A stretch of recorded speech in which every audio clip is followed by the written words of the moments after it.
那么今天这节课咱们教你详细的去了解这个水彩当中关于水彩笔、控笔以及线条用笔的一个操作，内容会非常的多，所以说大家一定要做好笔记。来，我们一起开始吧。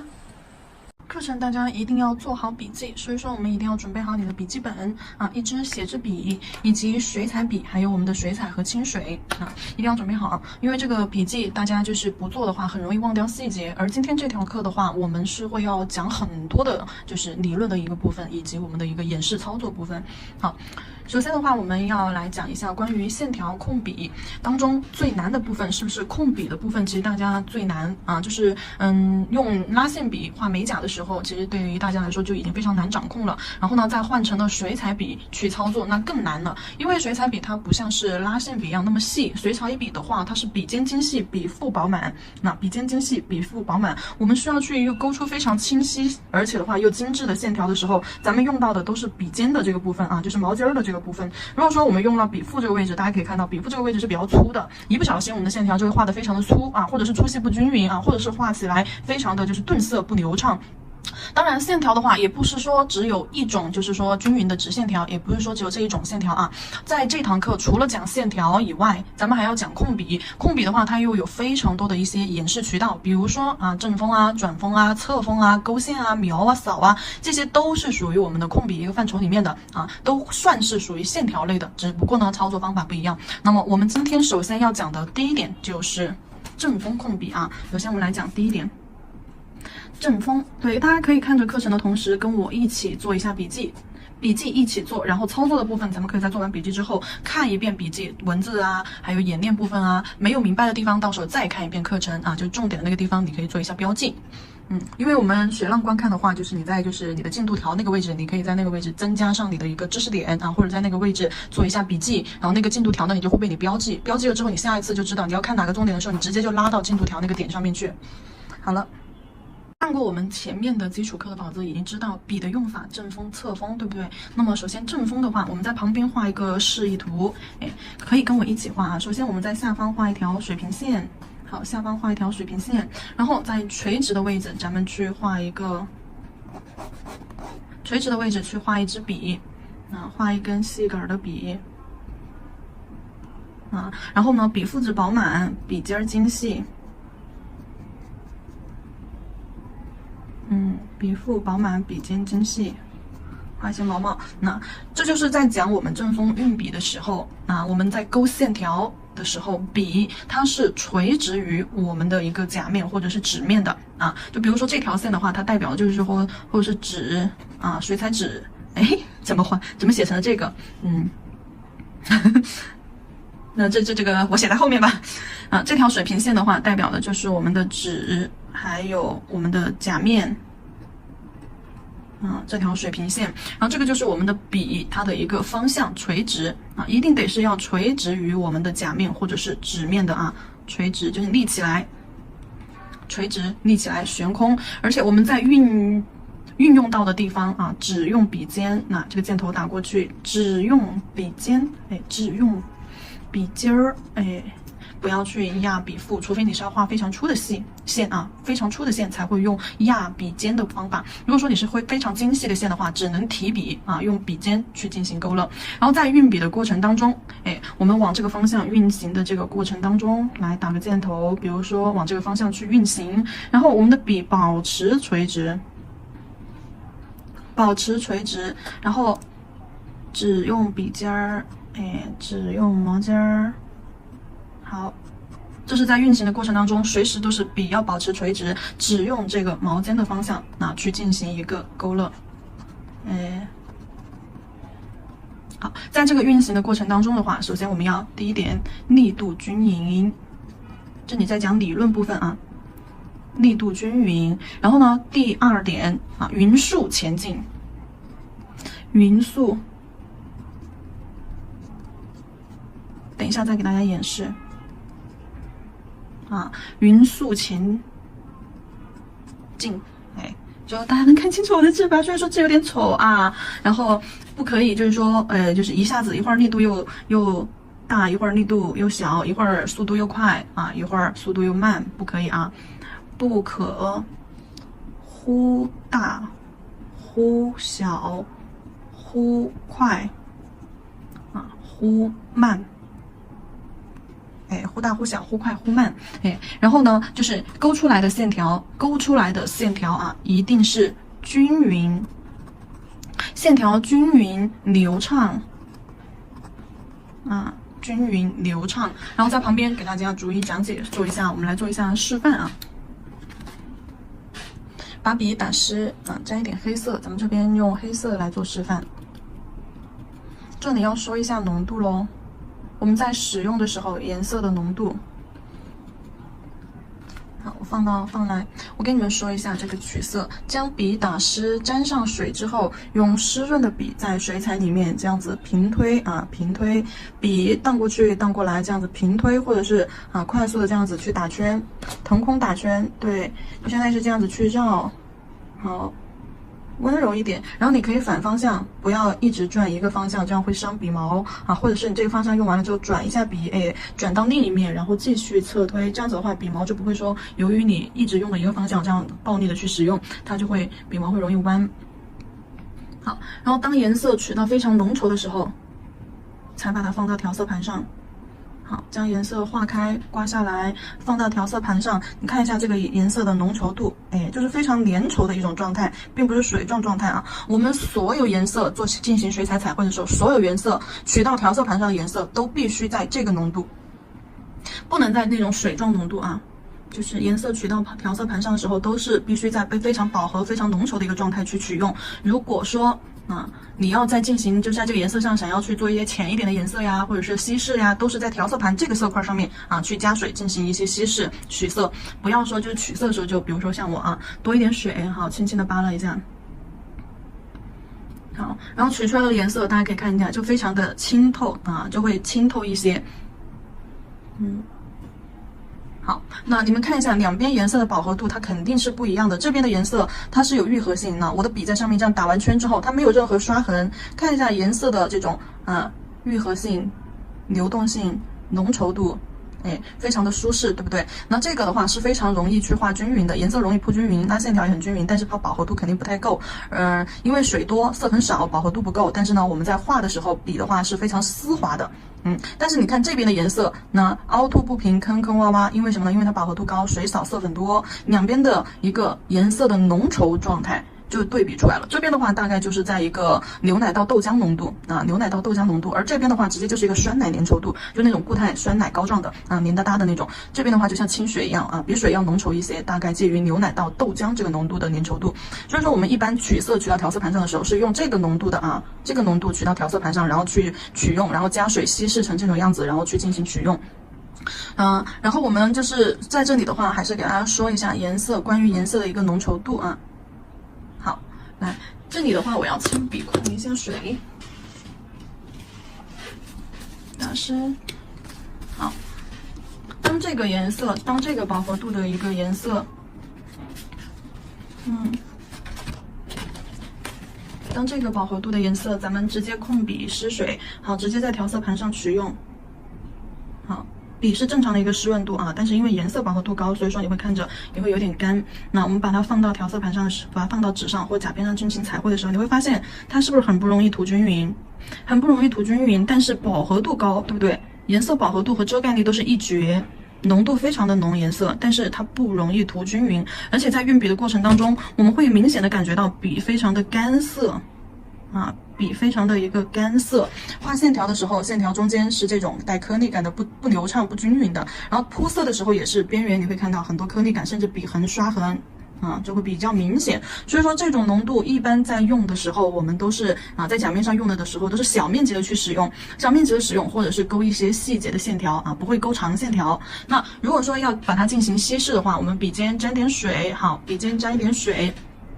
将这个颜色将这边多的色粉全部稀释一下。好，要将多的色粉稀释如果说你的笔上水多，你只是稀释一小部分的颜色，水多色粉少，它仍然是会浓度仍然是会非常低的。那我们把这个所有的色粉，这一大块色粉全部给它重新柔化一下，感觉要比刚刚稍微润一点，但是没那么干燥。来再看一下，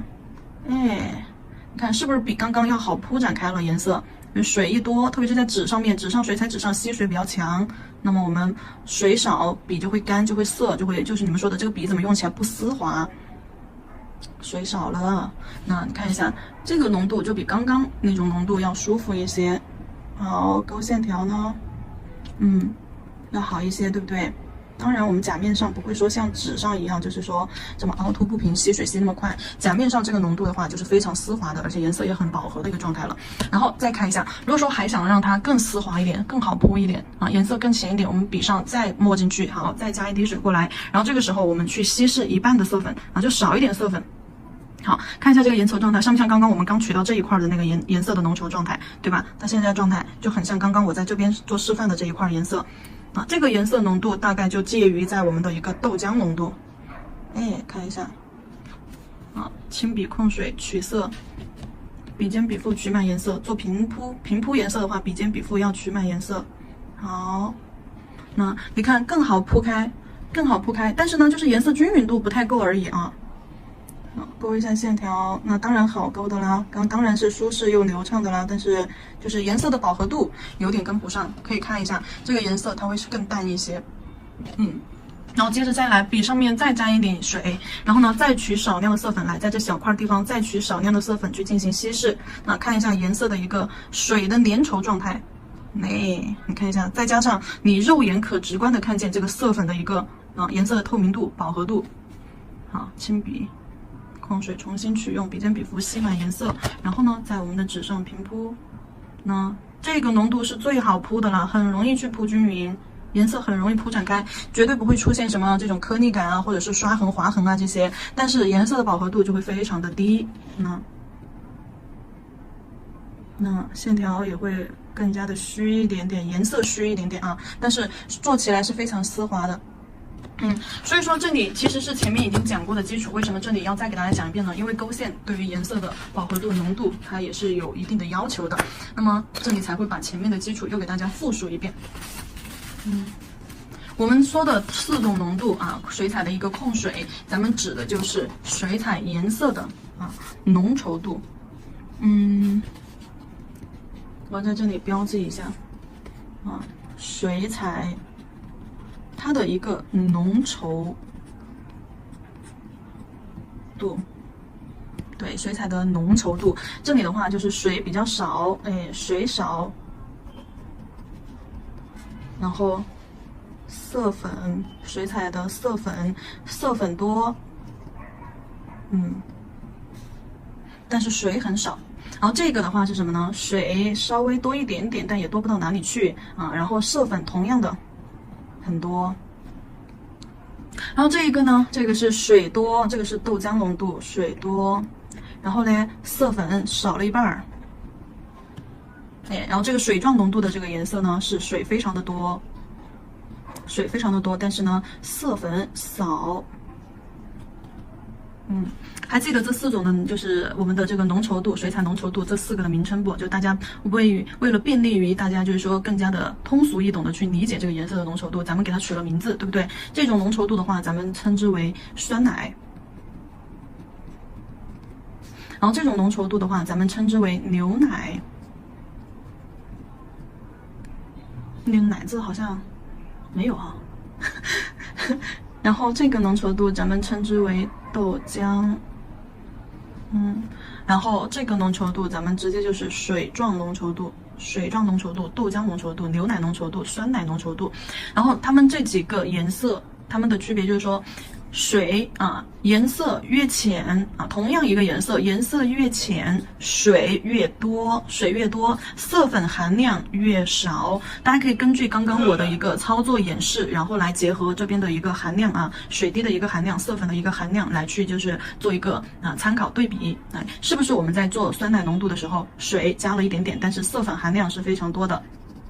然后到了牛奶浓稠度的时候，水我又加了1滴进去，对吧？有笔尖沾水加了1滴进去，但是呢，我就是色粉不变是酸奶浓稠度有多少色粉牛奶浓稠度的时候，虽然说加了1滴水，但是色粉仍然是用了那么多，把这一块全部都给稀释化开，对不对？然后到了豆浆浓稠度的时候，我又加了1滴水进去但是色粉我并不是一整块色粉全部给它化开，我只化了一半的颜色，对不对？只化了这一半，然后这一半色粉我是没有动的，对吧？然后到了水状浓度的时候，我又加了1滴水进去，然后这个时候说它的水量含量已经非常多了，但是色粉更少了。因为什么呢？因为刚刚我在做的时候，我是不是把这一半这一块是一整块色粉，然后豆浆的浓度我是用了这一半的色粉，然后水状浓度的话，我只用了这一半的色粉，在这个区域去进行的一个稀释，对不对？所以说这个是教大家怎么把颜色取到调色盘上，在调色盘上去控制咱们的一个不同浓度。然后你们在用的时候啊，你们在就是做的时候，多去理解一下，多去试验一下，反复的在纸上去找一下这4种浓稠度的手感状态，在甲片上去感受一下，反复的去感受一下这4种就是水彩的一个浓稠状态，以及水的量的一个控制啊，水量和色粉量的一个控制，反复的去演练，让自己找到这个手感，形成一种习惯，下一次自然而然的就能够掌控到了。然后这几个的话啊，水越多颜色啊，水越多，我在这里再做一下笔记，水越多色越淡，但是颜色越好涂，原色越好涂，笔越顺滑。这句话就能理解了吧？水越多色越淡，颜色越好涂，笔越顺滑。那你们自己看一下，就这个4个浓稠度，关于线条和色块的铺展。水少的时候是不是很容易有颗粒感、划痕？线条也是这样断断续续的。然后你看水越多的时候，色块是不是越好涂均匀？你看，包括边缘线都很清晰、很干净啊，线条很均匀，而且的话不会出现断层，对吧？这就是我们前面基础课里面啊，就是前2节课讲到的那个关于色彩的浓度控水啊，以及铺色，甚至于大家就是出现的问题最多的就是关于笔的这个顺滑，有的人觉得很干涩，有的人觉得不好控制啊，有的人觉得这个笔很丝滑，都是跟我们的这个颜色浓度有关系的。然后呢，像这种越好涂的颜色，我们一般都是拿去做大面积的铺色，对不对？就比如说做叠色，咱们也是用浅色在下面铺大面积，然后用深色在上面去做小面积的一个色块。颜色越深啊，我们越是拿它来做细节，因为铺大块的话铺不均匀，不容易不是说铺不均匀啊，只是说不容易。我们可以用叠色的方法让颜色变得更深啊，但是呢，这种颜色浅一点的，咱们做大面积的颜色是很好去铺的，所以说这种是用来做大面积的铺色啊，前面的是用来做小面积的一个勾勒或者是细节或者是颜色层次啊的一个点缀。好，接下来的话，这里是相当于是给大家多讲了一下颜色的浓度，因为后面我们要用到不同的浓度来操作线条啊，包括笔上的控水也会用不同的方式去呈现，因为线条有非常多的类型，包括我们画动物的时候怎么去做那种小动物的勾毛啊、排毛，就会控制一下笔上的一些不同湿度以及颜色的一个浓度，所以说才会在这个地方又把前面那节课的控水给大家又拎出来讲了一下。接下来在开始演示之前，我们要讲一下握笔的一个知识手法，很重要。在讲完那个之后，我们再来演示我们刚刚说的这一块的理论部分啊。很多宝子在操作美甲或者是勾线控笔练习的时候，包括做其他的一些彩绘，画玫瑰啊，或者是画其他彩绘的时候，知识其实就是错误的。明白吧？我们在做美甲的时候，本子或者你的笔或者你的甲片，一定不是这样子趴在桌子上，像我们正常写字一样这样子去操作，也不能像就是说练毛笔字或者是画国画一样只是铺在桌面上，然后这样凌空腾笔这样子去勾画的。美甲是需要将你的纸拿在手里面，这样子抬起来然后这样子去操作包括操作甲片也是一样操作甲片也是，甲片拿在手里面，放在这个甲托上。甲片拿在手里面，然后用手这样子抬起来，用手这样子去操作，一定不是这样子放在这样桌面上这样的压着，手压在桌面上去操作，这是错误的，明白吧？这个姿势一定不可以用。什么姿势才是正确的呢？首先你的手肘要靠在你的桌子上，比如说这是我的桌子我的手肘，也就是说我们这个肘关节。你的手肘的这个地方，肘关节的地方得要靠在你的桌子边边，左手靠在左边，右手靠在右边。然后呢，将你的甲片或者是你的纸拿起来，拿在手里面抬起来，然后在这个地方小指伸出来，把你的力压在小指上，然后去进行一个操作。两个肘关节和你小指这个地方在就是你的整个身体结构上面形成一个三角啊，三角形具有什么？具有稳定性。哎，这个时候你把你所有的力都沉在这3个点上，手肘压在桌子边边上，然后呢手上的力沉在你的小指上啊，沉在你的小指上，不是这样子去力，把你的手上的力靠在你的小指上啊，可以这样子来调控你的手的一个角度方向，沉在小指上。然后这个时候你就会发现你的手稳下来了，就不会说这种凌空的，就这样子的话，你的手肯定是会容易就是说抖动，包括我啊，劳美甲师都会抖动，所以说一定要找到咱们的一个着力点，这3个点。然后为了方便大家理解，因为镜头实在是有限啊，为了方便大家理解的话，这边，哎，皮皮给大家表演一个手绘。画个火柴人啊，就咱们说一下这个姿势是什么样的。比如说你先画一面桌子啊，你先画一个小人儿，你得先画一个小人儿，火柴人儿，哎，就这个小火柴人儿，这是他的头，哎，这个火柴人的身体，哎，然后呢，这是凳子，好，他坐在这个凳子上面，好，他坐在凳子上面，然后他的脚脚，哎，就这样。好啊，他坐在凳子上面，前面是桌子啊，然后他的这个手，左边的这个手，哎，靠在这里。好，右边的这个手也是，哎，靠在桌子边边上。好，伸出来啊，这边手拿着小东西，这边手拿着小笔。就这样，能理解吧？然后我们把桌子边边画出来，好，桌子边边在这儿，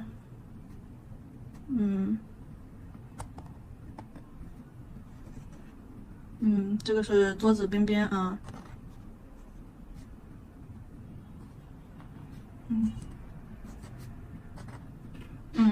这样能够生动的去理解到了吗？就它这个地方距离桌面啊，不是铺在桌面上的，而距离桌面是有距离的，手是抬起来的，着力的地方就在这个地方。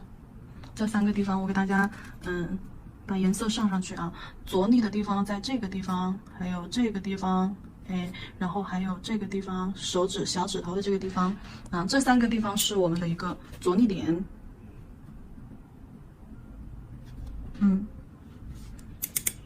这个姿势看懂了没？没看懂的联系我啊。1、2、3，好。三角形稳定性，这个时候你的手才会慢慢的稳下来啊，力沉下去，然后才会慢慢的稳下来。调整呼吸，吸气吐气啊。如果说还抖的话，憋一口气。画完这条线之后，然后你再吐气，憋气也是为了让自己的心尽快的平静下来啊。然后呢，你会发现你的手就会特别的稳啊，憋气也会让手稳。好，这3个点是着力点啊，这就是就是写字的时候抬起来，字写的很丑。好，着力点，然后再来说一下握笔的一个姿势。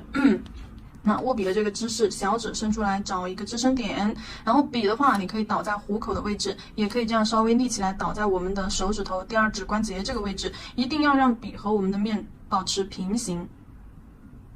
那这样保持平行啊，你要么就是这样子去画，对不对？立起来，把笔立起来，这样子去画。哎，你要么就是什么呢？倒在虎口啊，这个笔的话就是这样子45度角距离我们甲面。如果说要垂直的话，那你的指这样立起来啊。要么就是调整你手里边指的这个角度，要么就是调整你手里面笔的这个角度。总之一定要让它垂直在我们的一个甲面。你笔倒下来的时候，你的指就抽起来啊。如果说你的指倒下来的时候，你的笔就得抽起来。这样子。那不要让小指头就是说一定要伸得非常开啊，这是我们在控制范围的时候，由小指头去其他4根指头啊转动手指头去控制我们的一个方向。那画长线条的时候才会用到，但是在甲面上是用不到这么大的一个距离的啊。等一下我们要说一下手上面的一个着力点。这里画一个握笔的手。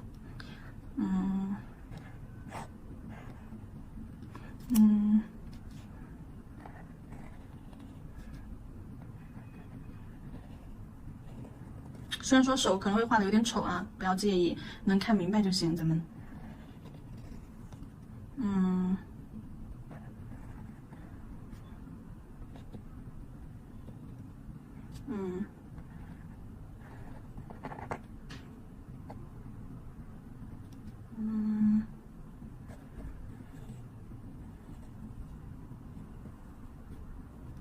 大拇指和食指握着笔，大拇指和食指握着笔，然后中指在下面的话是抬着笔啊，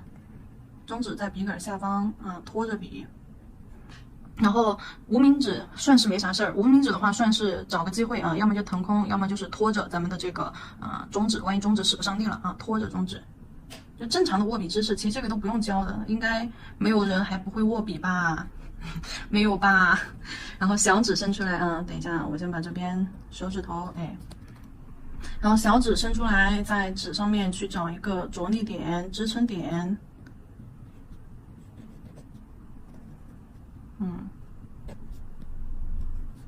小指去伸出来找一个着力点、支撑点，虽然说画的有点丑，但是能理解这个意思就行。然后我们的一个用力的地方就在这一块位置这是我们需要用力的一个地方，用指头去控制我们笔的一个力度这3根指头，大拇指、食指和中指这3根指头去控制力的力。去控制我们的笔发力，因为我们不需要画很长的范围、很长的线条，所以说我们的力都是在指头这个部分有时候手腕甚至都不用，因为手腕控制笔的话，它的这个范围甲面上已经没有这么大的范围了，除非在这么大小的纸上去进行彩绘的时候，才会用到手腕转动如果说要更大的那种纸像桌子那么大的纸上面去画的话，才会需要用到我们的手肘或者是你整个臂力。但是美甲不用，美甲它就这么小一块指甲片儿。它就这么小一个指甲片，你在这个上面根本就不需要很大的一个动作，只需要用到非常小的这个范围。非常小的这个范围的话，就是小指去承了力之后，通过我们这个指头发力去控制我们笔的一个方向以及角度，就是微微的一个变化，明白了吧？所以说在练习的时候，我们是用的这个手法来做的不是像画画一样用到整个手臂。发力的地方在这儿，然后握笔的姿势在这儿，然后小指在这个地方，小指这个地方有一个着力点，对，小指这个地方有一个着力点沉下去，这样子会更加的通俗易懂一些，对不对？关于我们的一个勾笔咱们一个美甲的一个操作知识以及我们勾线的时候握笔的一个手法知识以及发力点。然后现在把理论我在旁边标注一下，你们也可以就是说根据我刚刚讲的，再把文字自己再总结一下，我也可以给你们总结一下。手指握笔不行，写字得放下来写。手指握笔微微用力，手指握笔微微用力，控制笔的运行方向也就是说这个点儿是为了控制笔的运行方向。控制笔的运行方向和下压力度，和压笔，因为你压笔的力度就决定了你线条的粗细。然后这一块呢，指头的这块力咱们已经清楚了小指这一块的力呢，小指这一块的力。小指下压力沉，小指下压力沉着到小指这个支撑点，力沉到小指支撑点，然后找到着力点之后，我们的手才能稳。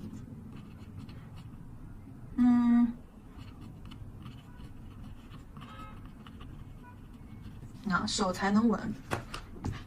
这个字儿是越看越丑。哎呀，不重要，不重要理解到了就行。然后接下来这里讲完了之后，我们再来回到刚刚正风这一块理论的地方，给大家演示一下线条，关于正风的线条需要用到。颜色浓度的话，颜色浓度咱们可以取牛奶浓度或者豆浆浓度豆浆浓度吧，因为在纸上操作，甲片上的话都还好，纸因为吸水太快了，所以说咱们还是调到一个豆浆浓度吧。画的时候，笔尖笔腹一定要吸满颜色笔尖笔腹吸满颜色，只有做渐变，颜色才是汇聚到笔尖的。笔尖笔腹吸满颜色，甚至于都不用怎么在纸巾上控水因为纸会吸水特别快，所以说笔不用去控水，这边只需要吸满颜色即可。把这块线条的理论先做一遍。好，小指找到支撑点，找到指上或者找到手上都行，找好支撑点，力沉到小指，然后将手稳下来，然后把笔尖立起来，立于我们的一个纸面，垂直于我们的一个纸面，然后提笔用笔尖儿去进行勾画。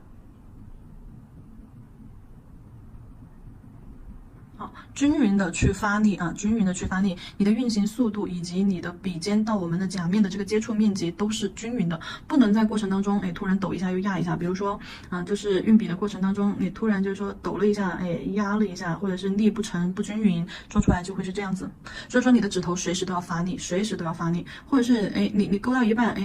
你看就是这种发力不均匀。重了一下，轻飘了一下啊，又重了一下，压了一下笔尖，它这个力画不均匀，画出来线条就是不均匀的。也有什么呢？也有就是说勾着勾着，发现断了，好，然后中间出现了线条，直接出现了断点啊，又或者是断了之后，你还要去给它接上，接的时候，手抖了一下没落准，好，然后这个线，你看这里断口的这里，接线的这里就出现了一个小分支啊，插出去了啊，线条，这种也是错误的手法，错误的手法，错误的手法，这几种都是错误示范啊！只有这种画直线条的时候，直线条的时候要非常的均匀，直，要直，要均匀，粗细一致，流畅干净，这个线条才是过关了的啊！好，不管是画横线还是画竖线，咱们都是一样的啊，力度均匀，匀速前进，不可忽大忽小，忽快忽慢。好，立笔用笔尖去勾，好，保持这个粗细，那勾出来的就会细一些。如果说你想勾的粗一点，压笔尖，好，笔尖压下去，保持这个笔尖的力度。好，你要随时眼睛要看着你这个线条，看一下它就是有多粗了啊，随时要看着这个线条，看着你的笔尖，对，好，你看压笔的力度。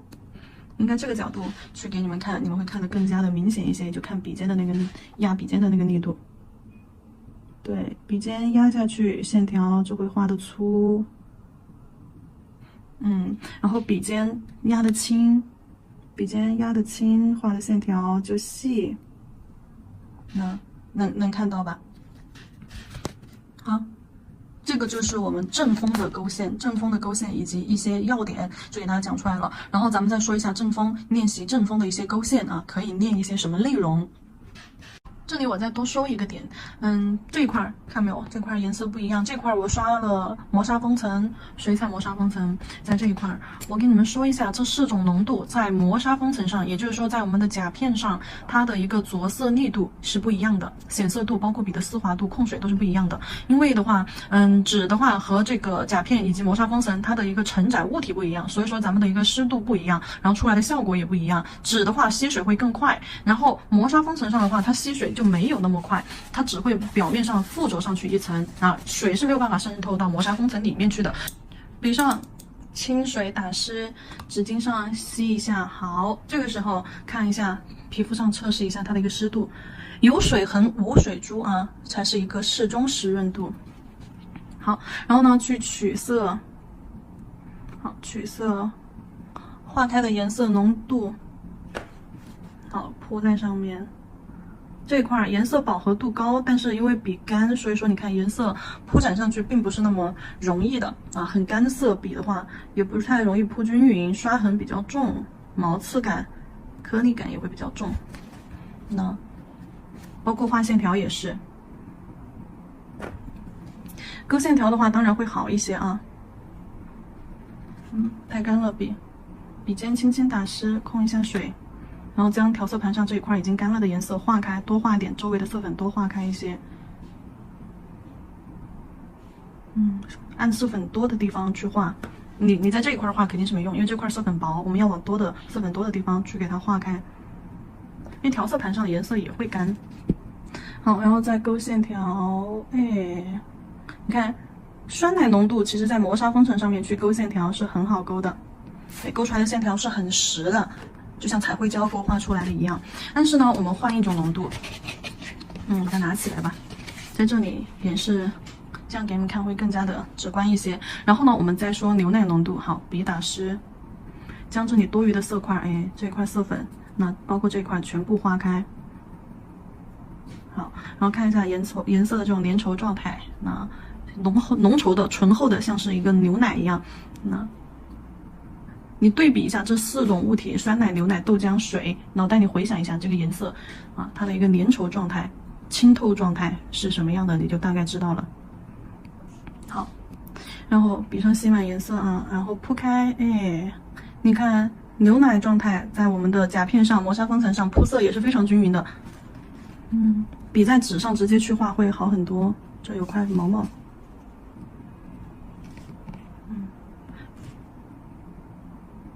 勾线条也是非常的舒适，对，勾线条也非常的舒适，但是只是浓度浓度比不上这边的酸的浓稠度的线条那么实，稍微会虚一点点。好，然后笔上再蘸一点水，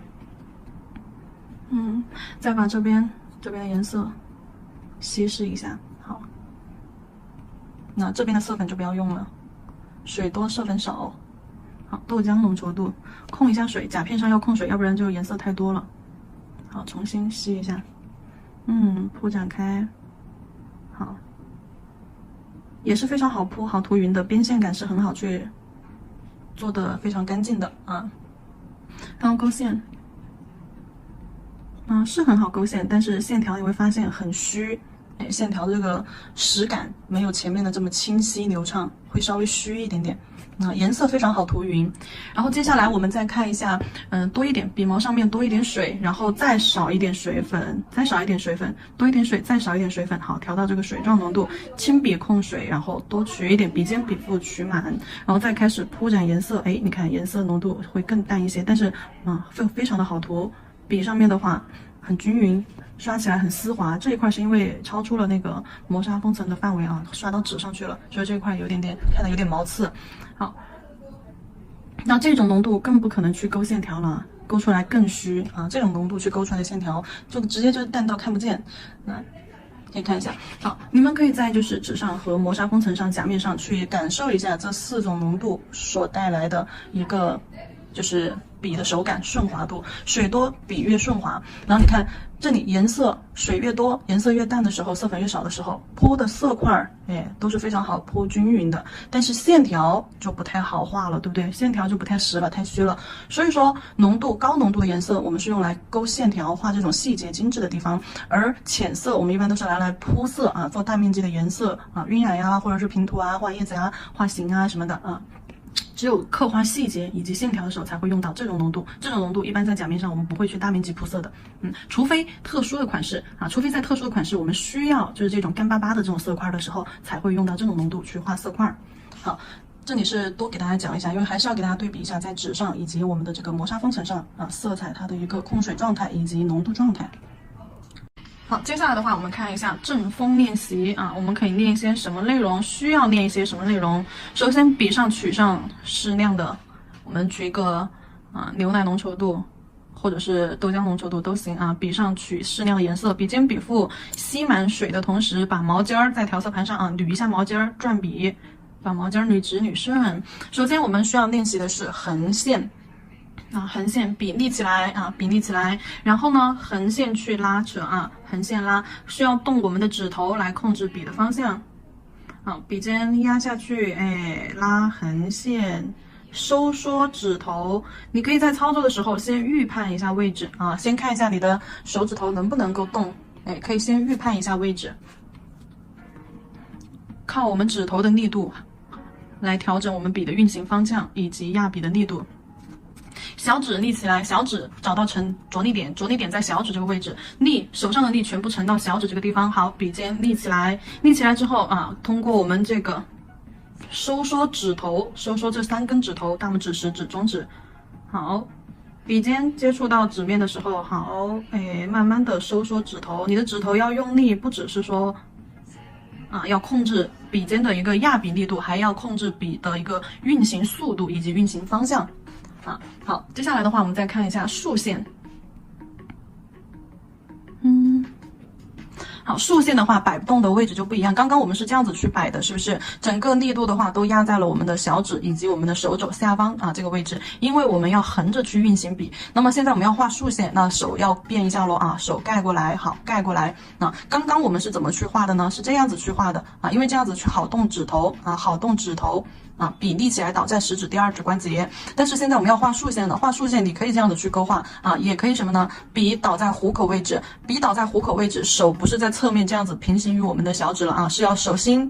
往下盖过来啊，手心往下盖过来，手覆盖过来，好，然后呢将笔立起来，要么倒在虎口，要么立起来，倒在虎口更好操作一些，因为这样子更好去收缩你的指头啊，你要找到那个角度，又方便你去控笔，又方便你小指找着力点，还方便你的指头能够这样子任意收缩控制笔的方向，所以说画竖线和横线手法是不一样的啊。然后呢，我们这个时候笔倒在虎口，那我们勾线是不是要笔要垂直指面，对吧？勾线的话笔要垂直指面，那么笔倒在虎口之后，这个角度去看，我们的笔就是斜的了。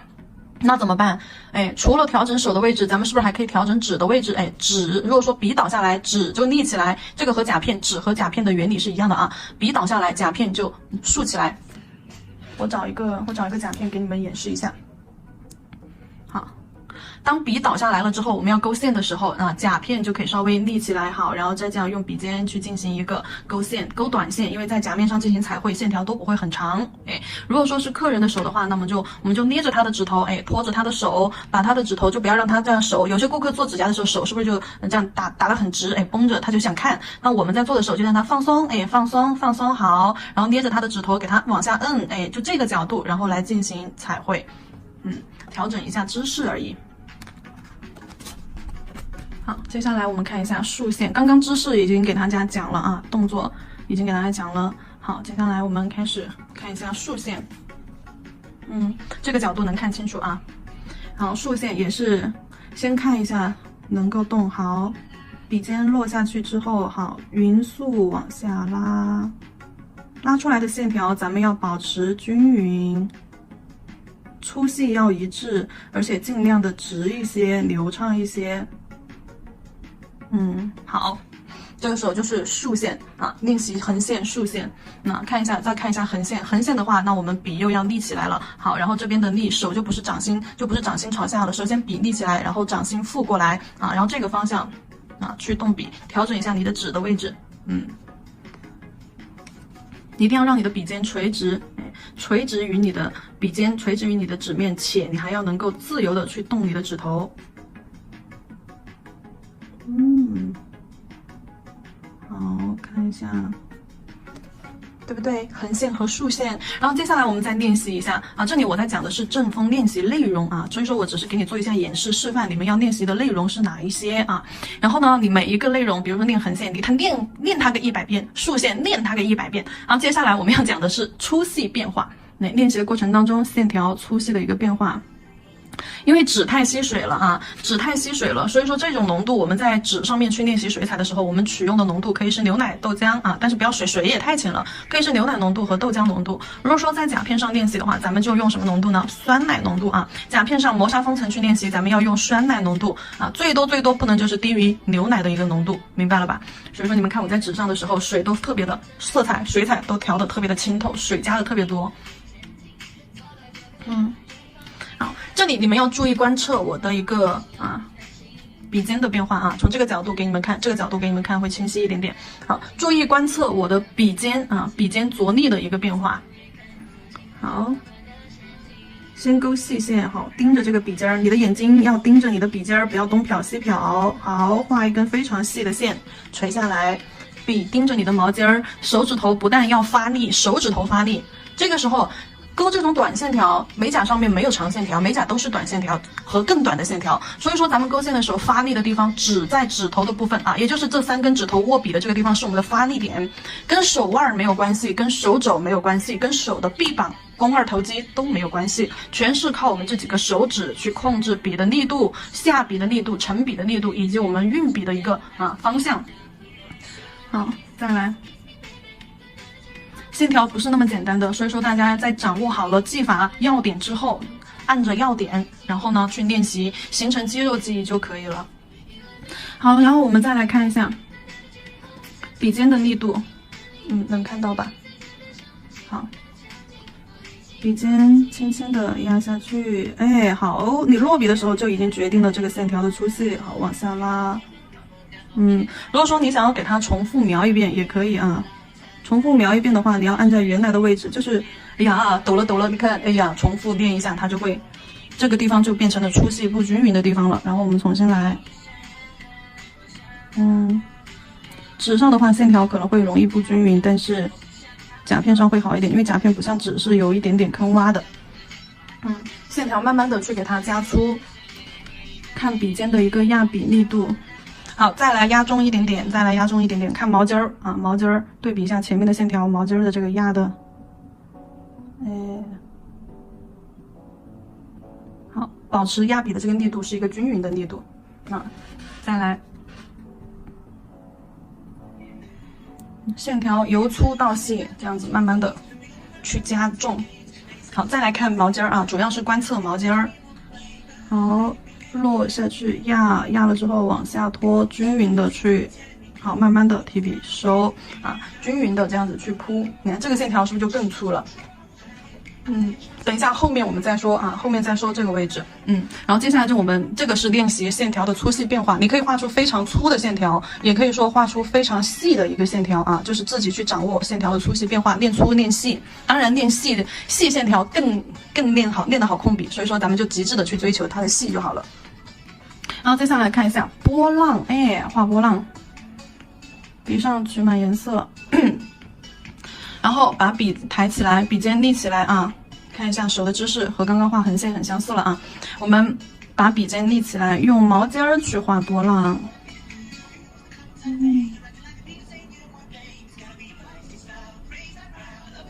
这边我的手挡住了，画不过去了啊。带你们看一下画波浪，然后有没有注意到我在画波浪的时候，过程当中笔的速度变化？画波浪线好像和直线那个波浪线好像和直线它的这个速度是不一样的，对不对？咱们画直线的时候，速度是匀速去画，就是中间速度不会忽快忽慢啊，是匀速去画。但是画波浪的时候，我的速度好像就不是匀速了，是吧？来，我们再注意观察一下啊，波浪线，落慢，好，上去的时候快，但是转弯往下落的时候，叫慢，上去的时候快，转弯往下落的时候慢。下去的时候，慢，往上快，下去的时候慢，往上的时候快，下去的时候慢。注意控制你的笔尖，线条粗细要一致，看到没有？往下的时候稍微慢一点，慢慢的去把形给它走好，然后往上的时候可以稍微快一点。你们在画的过程当中去感受一下啊，咱们的一个力度的一个变化。这个是练习波浪线，波浪线也是一样，线条粗细均匀啊，流畅且连贯，粗细均匀。然后接下来再练一下转笔啊，正风控笔练习，咱们的一个内容进行到第5个内容，转笔内容。也就是说，转笔的话练得最多的，咱们就是一个那个螺旋啊，练得最多的就是螺旋。好，来，笔尖立起来，垂直于我们的纸面，用我们的手指头发力啊，这个时候。像画直线条都是3根指头配合，3根指头配合，然后画波浪，只要带转折、带波浪的线条，或者是转圈的那种啊线条，咱们就需要分指头去用力了，分别是中指和食指、大拇指啊，分别就是去做不同的力。如果说我们的笔往外推的时候，用中指往外抬，食指往回摁，然后大拇指和另外几根指头配合去控制它的一个方向，就是你看食指往下摁，然后都要夹紧啊，一定要把这根笔握紧，一定要握紧，不要就是那种松的，一抽笔就不见了，一定要把笔捏紧。然后在运笔的过程当中，中指抬动，食指摁压，然后几根指头配合一起这样转动，让我们的笔尖这样子均匀的转动起来。这个时候你的力度是非常沉稳的啊，是不会虚浮的。捏紧，找到3个支撑点，手指头捏紧，配合几根指头配合去转动你的推动你的笔尖。立起来。立起来这个角度去看笔尖，来，小指伸出来找一个支撑点，然后笔尖提起来啊，慢慢的在中间，好，慢慢的利用笔尖，好，范围越来越大，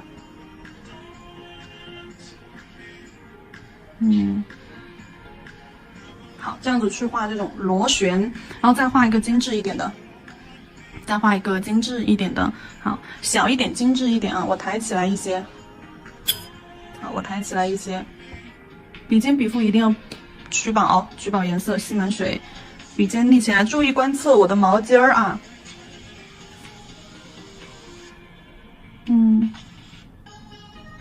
好，力度要均匀，观测你的毛尖儿，不要去压你的笔尖。视线和注意力集中在笔尖的位置。如果说你发现你的手抖啊，这个时候请憋一口气，不要说话，憋一口气。憋气的过程也会让你的手非常的稳啊，就这样子去练线条。你看这个我们运用的非常的多，为什么转笔运用的为什么非常的多？因为我们画玫瑰，对不对？来看一下，我们在画玫瑰的时候，是不是画花心就会用到这个转笔？我在下面这里示范一个啊，在这里吧，这里示范一个。我们画玫瑰的时候，它精致的花心，咱们不就是说通过压笔，去画一个螺旋儿，压笔去画一个花心，然后呢，再到外层去画它的花瓣，就这样围在一起啊。不过这里的玫瑰花瓣的这个控笔不是正锋控笔了啊。这个是侧锋控笔，是我们等一下要讲的内容。那这样子去给它围起来，其实原理是差不多的啊，也就是练这个转笔的这个控笔。这是我自己去画的。然后我们再来看一下另外一种转笔啊，刚刚我们是画圈儿嘛，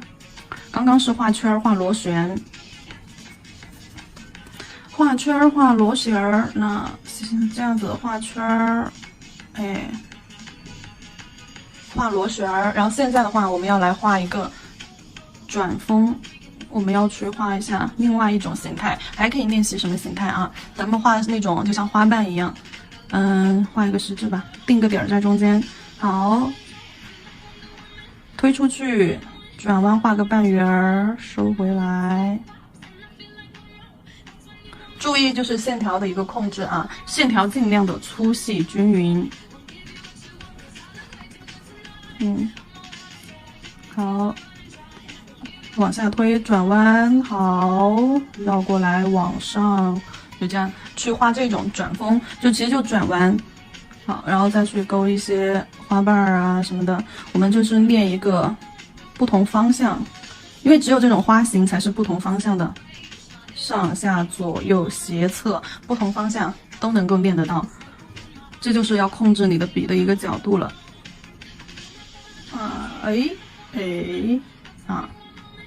就各个角度去练习一下，因为你的角度不一样，你推笔的一个动作，虽然说原理是一样，但是你的笔的角度变了，各个方向去练一下，更有利于你去掌控。所以说这个时候你发现练直线条好像是最简单的，练直线条就一个方向往前进、往后退，竖的、横的那种很简单。那你像这种360度无死角的去练习线条的一个变化，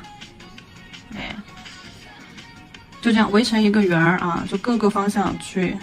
推动。好，然后现在的话，我们再来看一下，第1、2、3、4、5、6啊，第7个提压。这个又是什么意思呢？因为这里我们并不是说直线啊，我们这个第一个就是控笔章节，线条控笔章节，咱们第一个内容并不是说练直线，对不对？咱们第一个内容是练正锋，正锋它就包含了直线啊、粗线、细线、直线、竖线啊、横线、波浪啊、转笔呀这些啊，带圆形的呀啊、圆圈啊这些都算是我们的一个正锋控笔练习啊，线条当中的正锋控笔练习。就是说我们的第7个内容提压。提压在前面的基础课，就前一节课关于笔法，第1节课笔法的一个使用，应该大家都有见识过。最经典的一个图案就是什么？竹叶，竹叶就是最经典的一个图案。就看我刚刚说过这一块是不是？这根线条收尾的时候为什么要带个小尾巴？提压，来。同样的也是把笔尖立起来啊，这里就会有一个提笔和压笔的一个动作，一个变化。首先我们提笔用毛尖勾细线，好，慢慢的压笔，好，然后慢慢的提笔再勾细线儿，整个动作它是连贯的，但是我们的力它是有变化的，动作虽然说连贯啊，但是力度有变化，提笔压笔提笔。提笔压笔提笔，提笔压笔提笔，它是有一个力度的变化，但是呢，动作连贯，整个线条也是连贯的，只是说力度变了。好，我在这里再练一下啊。提笔压笔好，提笔压笔好，提笔压笔，提笔压笔，提笔。好，接下来我们再来竖着去练也可以啊，竖着去练也行。来，提笔压笔，提笔压笔，提笔压笔，压完之后又提笔。这个图案的话，咱们就是比较经典的竹叶。好，竹叶正风啊，正风顺着毛尖的方向压笔提笔，画尖出来，压笔提笔，好，压笔提笔收出去，啊，压笔提笔，压笔的力度决定了叶子的大小，好，对不对？再把细线条勾上。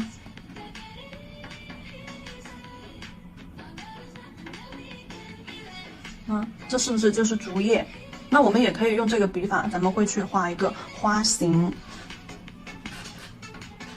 花形，你们来练一下那种旋转，就是关于摆位啊，关于一个聚拢的摆位，就是练花形，就是4个方向角度，你们可以先去定几个点，上下左右这4个方向，咱们先去给它画出来。好，先画竖着这个方向，压笔，压笔。提笔收好，上方先去画一个，然后下方笔倒，看我倒笔，因为很多宝子在控笔的过程当中知识手法错误的，就只会保持一个方向去画，不，笔在你的手里，你要让它玩起来，玩转你手里的这根笔啊，一支笔走天下。那么画竖着的时候大家都会画了，对不对？笔倒在虎口位置。如果说我要画下面这个呢，我还是这么去画吗？当然不是啦，都是从外往花心收，然后我们可以这样把笔立起来，倒向我们的食指第2指关节，然后呢手往前倾，好，这个角度，笔尖指向外侧，好，压笔，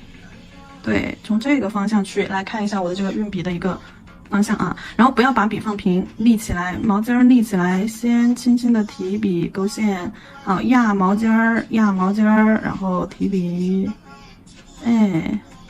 往上勾。勾到星星，好，然后呢，再换一个方向嘞，再换一个方向啊，不要倒笔啊，提笔立笔用毛尖去压，然后再换一个方向，那横向的方向，的话也是跟刚刚我们画横线是一样的啊，把笔又倒过来了，好，转动你的手，又从这个位置，好，转动到这个方向，这是在教你们不转指，不转指去画出这样子一个圆形，螺旋圆形。花形，你们不想试一下那个不转指画玫瑰吗？对吧？因为甲片，咱们在美甲当中是不能够去转甲片的嘛，对吧？其实是可以转，但是很多宝子他不会转，当然是可以转的。但是我们如果说你要去练习控笔的话，那你就只能严格要求自己，能转都不要去转啊，能转都不要去转，因为我们要练习控笔的话，就必须要由一支笔各个方向啊这样子去玩转它，就不能去玩转你的指，这样360度去旋转，当然可以转啊。甚至顾客的手，你也可以这样全方位的啊，这样子去转啊，也可以这样子去转，都行，都行。但是我们练习控笔的时候，基础只能稳打稳扎，稳打稳扎，只能这样子。所以说能转都不要去转啊，只能转笔不要转指。好，然后这边画这边，另外一边的，然后把笔倒出去，倒在我们的第10指的第2指关节。好，然后换一个方向，看我的手是什么样的，换一个方向。就这个方向，好，把笔尖立起来啊，笔不要倒下去了，笔尖立起来，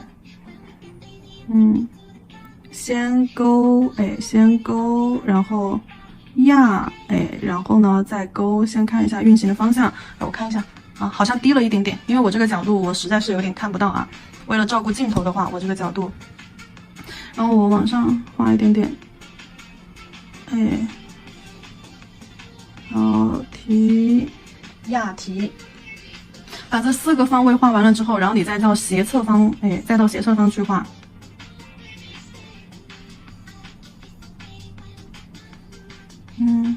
好像画冰花了，每个角度变换了一下位置。如果说你想要画出有胖有细的这个过渡的话，你就必须得是立笔尖去画，倒笔去画的话是画不出这个粗细变化的啊。可以微微的侧动笔，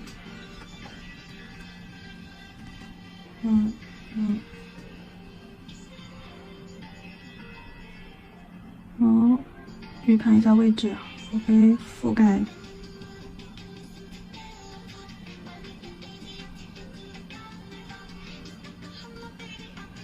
画成这样子一个冰花，就各个角度去练习一下。这个练习的是什么呢？练习的是你的笔的个不同方位，转笔上下左右，就这样子去转动你的手，转动你的笔，但是呢不要去转动你的纸。sorry。然后我们再来看一下我刚刚要说的那个倒笔和立笔的这个问题啊。因为就是我们在画的时候，如果说你的这个笔的够变化，你看，如果说你想压出有粗细胖瘦的那种感觉，我们在压的时候，把笔尖立起来去压，好，是能够压出这种粗细胖瘦变化。但是如果说我把笔放平的倒着，这样子这个角度，倒着去画的话，如果说你要画短的，你就画不了那么胖就会稍微的瘦一点，除非是什么呢？除非是你要画长一点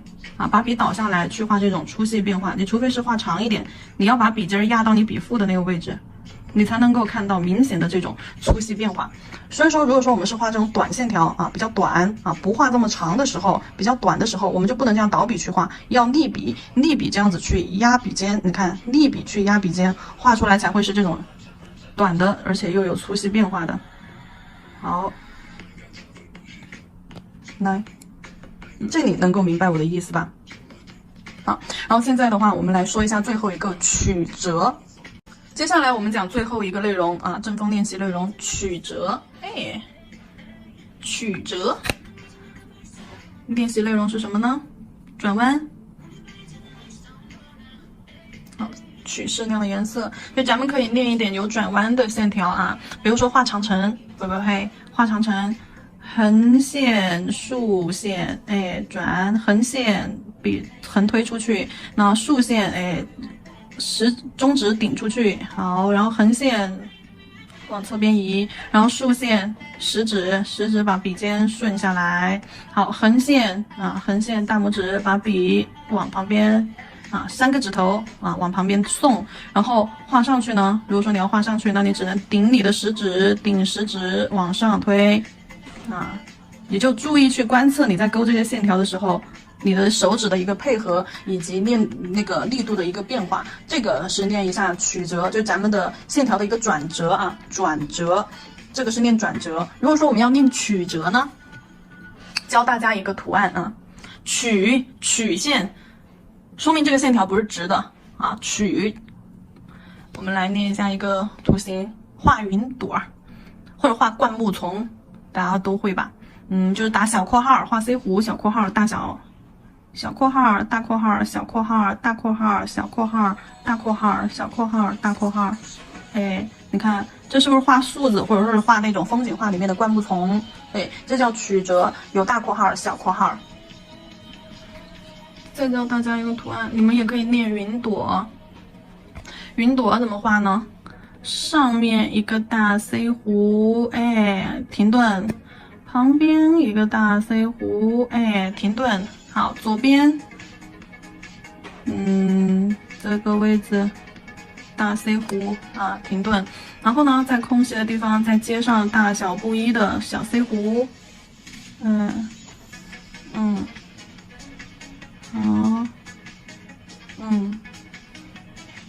好，小 C 弧。接上，对，咱们就这样画云朵，就跟画那个动物课里面的彩虹咩咩羊，动物课款式课彩虹咩咩羊，还可以去画那种简笔的花卉勾边，简笔花卉勾边，画一个小花花，给花卉进行一个勾边，对，这里空间不够了你们大概知道，这也太敷衍了，空间不够，大家知道怎么样？主要是我在旁边再演示的话，我感觉会破坏我的整个队形，就后面这2个已经破坏了整体的队形了，就是因为去做了多方位的演示。看着我的这个笔记又乱糟糟的，看着我的板书又不过关，我换一张纸吧。换一张纸来给你们说一下。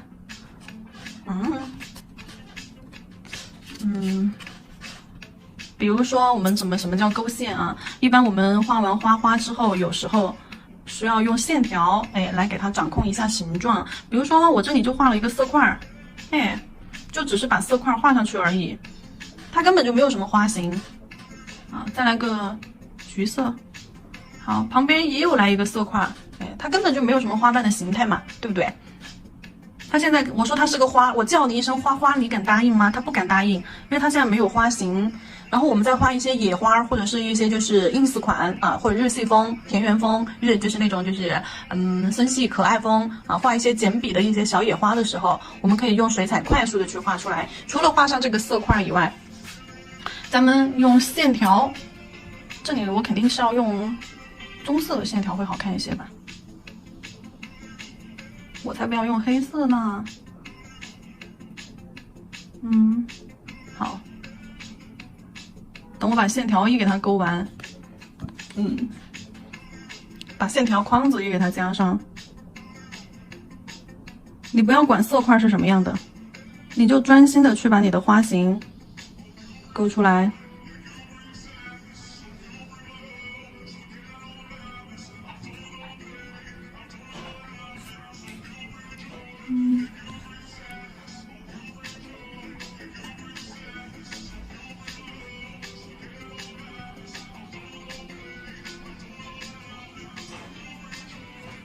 那你就去把花型给它勾出来，再加上一点小叶子。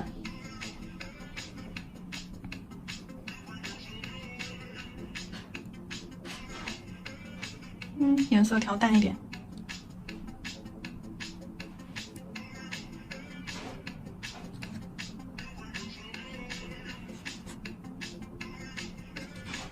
小叶子和小线条。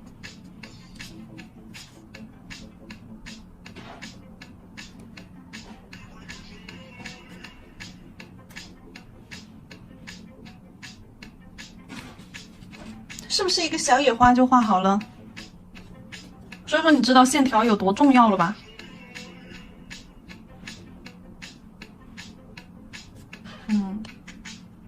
明明是两个不成形的色块，但是我们把线条一给它勾上，它就成型了。就是线条很重要，练控笔。而我们这个这个形，咱们就是去练最后一个曲折曲折的线条。好，这个是关于我们正风的练习啊，每一个内容都可以去单独念个100遍啊，每天拿出来念一念，1、2、3、4、5、6、7、8。好，这里给你们总结了8种。